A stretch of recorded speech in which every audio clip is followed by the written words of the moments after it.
روز پنجشنبه با ایران گفتگو داریم. پس تا آن روز صبر می‌کنیم. آنها درخواست‌هایی دارند که نمی‌توان پذیرفت. حاضر نیستند از چیزهایی که باید دست بکشند. می‌دانید منظورم چیست؟ آنها به دنبال غنیسازی هستند، اما ما نمی‌توانیم غنیسازی را بپذیریم. تا حالا به این نقطه نرسیدند. نمی‌خواهم این را بگویم، چون گزینه جایگزین بسیار وحشتناک است. اما آنها هنوز آماده نیستند. نظرشان درباره توافق را به ما گفتند و من گفتم که این اصلاً قابل قبول نیست.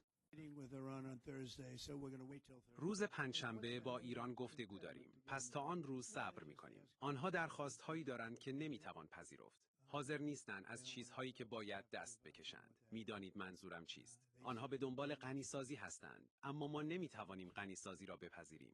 تا حالا به این نقطه نرسیدند. نمی‌خواهم این را بگویم، چون گزینه جایگزین بسیار وحشتناک است. اما آنها هنوز آماده نیستند. نظرشان درباره توافق را به ما گفتند و من گفتم که این اصلاً قابل قبول نیست.